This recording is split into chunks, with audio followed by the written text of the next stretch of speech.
સ્વાગત છે મારા YouTube ચેનલમાં મિત્રો આપણે જીસેટ અને નેટ માટે હિન્દી વિષયના ખૂબ જ મહત્વપૂર્ણ કહી શકાય એવા થોડા પ્રશ્નો જોવાના છે જે આવનારી પરીક્ષામાં તમને ખૂબ જ ઉપયોગી થઈ શકે એવા પ્રશ્નો છે આપણે આ જે વિડિયો છે એના પછી આપણે અલગ અલગ જે એકમો આપ્યા છે આપણો જે સિલેબસ છે હિન્દી નેટ અને જીસેટ નો તો તેના માટેની પણ તૈયારી શરૂ કરવાના છે અને એની તૈયારી થઈ ગઈ છે તો આપણે આજે ફક્ત થોડા પ્રશ્નો જોવા જઈ રહ્યા છીએ તો શરૂ કરીએ આજનો આ વિડિયો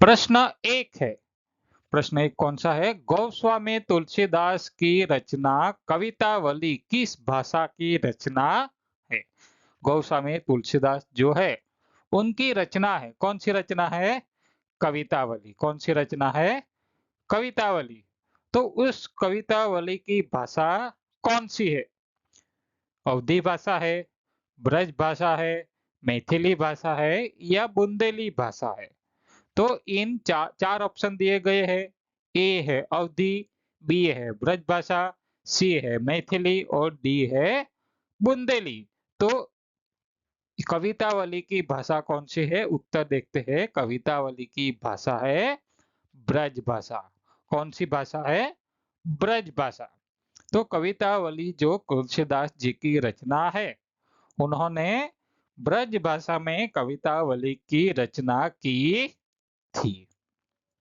आगे देखते हैं आगे का प्रश्न प्रश्न नंबर 2 छायावाद को स्थूल के प्रति सूक्ष्म का विद्रोह किसने कहा है छायावाद जो है हिंदी साहित्य में आधुनिक साहित्य में छायावाद एक अलग वाद है तो उसे स्थूल के प्रति सूक्ष्म का विद्रोह किसने कहा है ए है ऑप्शन चार ऑप्शन दिए गए हैं ए है सुमित्रा नंदन पंत बी है डॉक्टर नरेंद्र सी है रामचंद्र शुक्ल या डी है जयशंकर प्रसाद तो सुमित्रा नंदन पंत जयशंकर प्रसाद भी छायावाद की कवि माने जाते हैं तो इसका उत्तर क्या आएगा तो छायावाद को स्थूल के प्रति सूक्ष्म का विद्रोह किसने कहा है तो उत्तर आएगा नगेंद्र ने डॉक्टर नगेंद्र ने छायावाद को स्थूल के प्रति सूक्ष्म का विद्रोह कहा है प्रश्न नंबर 3 देखते हैं तो प्रश्न नंबर 3 है समय देवता किस कवि की कविता है समय देवता जो है वो एक कविता है क्या है कविता है तो वो जो है कविता किस कवि ने लिखी है समय देवता के कवि कौन है ए है नागार्जुन बी है केदारनाथ अग्रवाल सी है माखनलाल चतुर्वेदी या डी है नरेश मेहता चार ऑप्शन दिए गए हैं यहाँ भी तो हमें उसमें से उत्तर देना है तो कौन आएगा आएगा नरेश मेहता समय देवता किसकी रचना है नरेश मेहता जी की रचना है आगे देखते हैं आगे का प्रश्न इंदु इंदु पत्रिका के संपादक का नाम है संपादक का नाम क्या है इंदु पत्रिका जो है उन किसने संपादन किया था ए है अंबिका प्रसाद गुप्त बी है जगदीश गुप्त सी है चंद्रघर शर्मा गुलेरी डी है काशी प्रसाद जायसवाल तो चार ऑप्शन यहाँ भी दिए गए हैं तो इंदु पत्रिका के संपादक कौन है तो इंदु पत्रिका के संपादक है अंबिका प्रसाद गुप्त कौन है तो इंदु पत्रिका के संपादक है अंबिका प्रसाद गुप्त जी उन्होंने इंदु पत्रिका का संपादन किया था आगे का प्रश्न देखते हैं तो सूरदास जी की मृत्यु कब हुई थी सूरदास जो है उनकी मृत्यु यहाँ जन्म पूछा नहीं गया है क्या पूछा गया है तो उनका देहांत उनकी मृत्यु कब हुई थी यह प्रश्न पूछा गया है ए है सन 1578 बी है सन 1568 सी है 1583 और डी है 1520 तो सूरदास जी की कब मृत्यु हुई थी उनकी मृत्यु हुई थी 1583 में कब हुई थी 1583 में आगे का प्रश्न देखते हैं, प्रश्न नंबर 6। संदेश राशक, संदेश राशक किसकी कृति है? संदेश राशक जो है, कृति के रचनाकार कौन है? किसकी कृति है, यानी कृति के रचनाकार कौन है? यह प्रश्न का उत्तर देना है। 4 ऑप्शन दिए गए हैं यहाँ भी, अब्दुल रहमान, अमीर खुसरो, मुल्ला दाऊद या सूरदास जी। तो संदेश राशक जो है वो किसकी रचना है? तो किसकी रचना है, उत्तर देखते हैं, रहमान, अब्दुल रहमान की रचना है। संदेश राशक जो है वो अब्दुल रहमान जी की रचना है। आगे का प्रश्न देखते हैं, प्रश्न नंबर 7। निम्नलिखित में से कौन यशपाल रचित उपन्यास नहीं है? यशपाल जी रचित उपन्यास नहीं है। यहाँ जो उपन्यास के नाम दिए गए हैं उसमें से यशपाल द्वारा रचित उपन्यास नहीं है, यह बताना है। तो दिव्य उपन्यास है, झूठा सच उपन्यास है, राज दरबारी उपन्यास है और दादा कामरेड। ये उपन्यास के नाम दिए गए हैं, चारों जो है वो उपन्यास के नाम दिए गए हैं।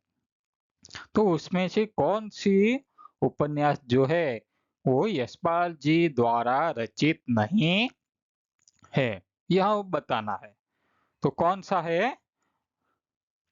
राग दरबारी जो उपन्यास है यह, वो यशपाल जी द्वारा रचित उपन्यास नहीं है। दिव्य उपन्यास किसने लिखा है? यशपाल जी ने। झूठा सच उपन्यास किसने लिखा है? यशपाल जी ने। और दादा कामरेड उपन्यास भी यशपाल जी ने ही लिखा है। सिर्फ राग दरबारी जो उपन्यास है वो यशपाल जी ने लिखा नहीं है, उसकी रचना नहीं है। आगे का प्रश्न देखते हैं, प्रश्न नंबर 8। आचार्य रामचंद्र शुक्ल ने हिंदी साहित्य के इतिहास ग्रंथ की रचना किस नाम से की है? यानी कि आचार्य रामचंद्र शुक्ल है, उन्होंने हिंदी साहित्य के इतिहास का नामकरण, साहित्य पुस्तक लिखी है, ग्रंथ लिखा है, तो उस ग्रंथ का नाम क्या है? कौन से नाम से उन्होंने हिंदी साहित्य के इतिहास नामक रचना की है? ए है हिंदी साहित्य का इतिहास, बी है साहित्य का आधुनिक इतिहास, सी है हिंदी साहित्य का वैज्ञानिक इतिहास और डी है हिंदी साहित्य का आलोचनात्मक इतिहास। तो हमें पता ही है कि आचार्य रामचंद्र शुक्ल ने जो हिंदी साहित्य का इतिहास ग्रंथ की रचना की है, तो कौन से नाम से की है? हिंदी साहित्य का इतिहास, यही नाम से की है। यहाँ पर प्रश्न में ही हमें मालूम पड़ जाता है। तो यहाँ के ना क्या क्या आएगा? का, हिंदी साहित्य का इतिहास। ठीक है, आगे का प्रश्न देखते हैं, प्रश्न नंबर 9। तालव्य व्यंजन है। तो यहाँ 4 ऑप्शन दिए गए हैं, प फ ब भ म, ट ठ ड ढ, त थ द ध, च छ ज झ। तो ये जो है स्वर व्यंजन है, तो उनमें से व्यंजन 5 प्रकार के व्यंजन हमने पढ़े थे। तो उसमें से तालव्य व्यंजन कौन से है, यहाँ हमें बताना है। ठीक है, तो तालव्य व्यंजन कौन से है? च, छ, ज और झ। कौन कौन से है तालव्य व्यंजन? च, छ, ज और झ जो है वो तालव्य व्यंजन है। अगर आपके इस प्रश्न के बारे में अधिक जानकारी चाहिए तो मैंने स्वर और व्यंजन के बारे में एक अलग वीडियो बनाया है, आप मेरी चैनल पर देख सकते हैं। कौन कौन से व्यंजन किस प्रकार में आते हैं, यानी कि जो प फ ब है वो कौन से व्यंजन है, ये कौन से व्यंजन है, ये कौन से व्यंजन है और ये कौन से व्यंजन है, इसके बारे में मैंने विस्तृत चर्चा की है। तो आप मेरे चैनल पर वीडियो है वो देख सकते हैं, मैं इसकी लिंक डिस्क्रिप्शन में भी डाल दूंगा। तो आगे देखते हैं, आगे का प्रश्न, प्रश्न नंबर 10। झांसी की रानी नामक लंबी कविता किसकी कृति है?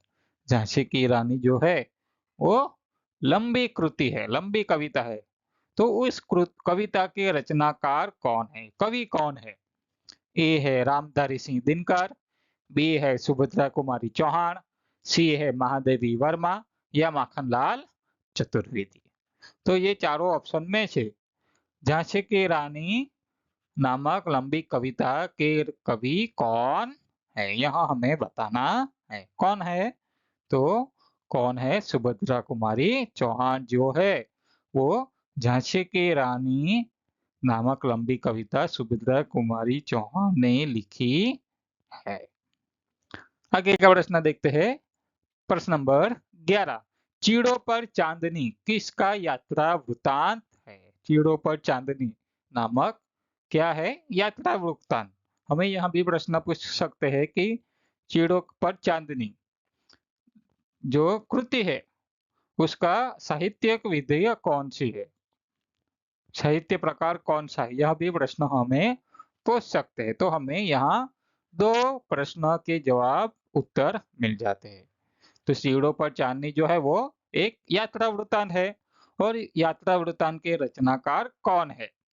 तो चार ऑप्शन दिए गए हैं, निर्मल वर्मा, राहुल सांगुंतायन, मोहन राकेश या प्रभाकर मछवी। चार ऑप्शन दिए गए हैं।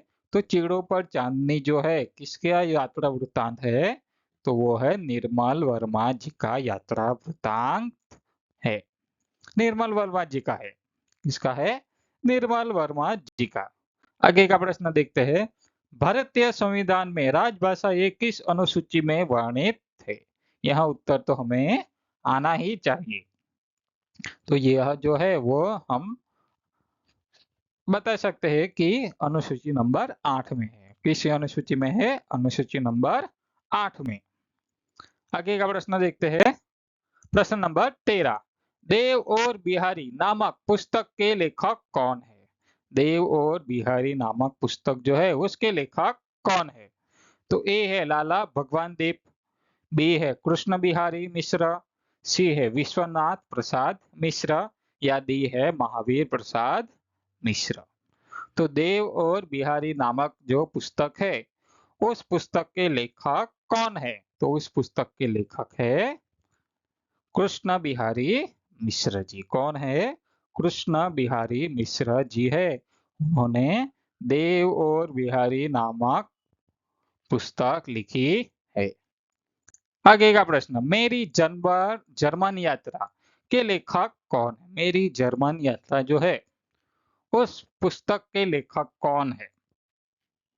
तो ए है रांगे राघव, बी है राहुल सांगुंतायान, सी है सत्यदेव परिवारजक या डी है शिव प्रसाद गुप्त।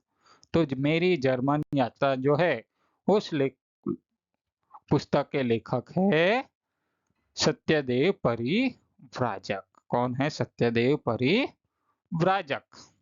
आगे का प्रश्न देखते हैं। प्रश्न नंबर 15, डॉक्टर विद्यानिवास मिश्र की कृति कौन सी है?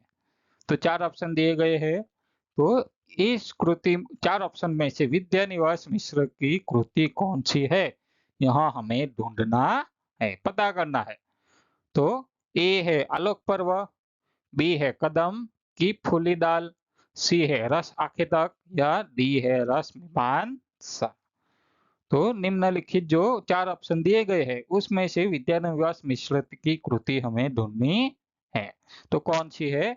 कदम की फूली डाली जो है वो विद्यानिवास मिश्र जी की कृति है। જો તમને આ વિડીયો ગમ્યો હોય તો વિડીયોને લાઈક કરો અને ચેનલને સબસ્ક્રાઇબ કરો, જેથી આપણે જે હિન્દી વિષય માટે યુજીસી નેટ અને સ્લેટ માટે જે વિડીયો બનાવશું એના નોટિફિકેશન તમને ઝડપથી તમને યુટ્યુબ ચેનલ પર મળતા રહે અને તમે સારી રીતે તૈયારી કરી શકો। તો બને રહો મારી યુટ્યુબ ચેનલ સાથે। ત્યાં સુધી આવજો। આભાર। Thank you.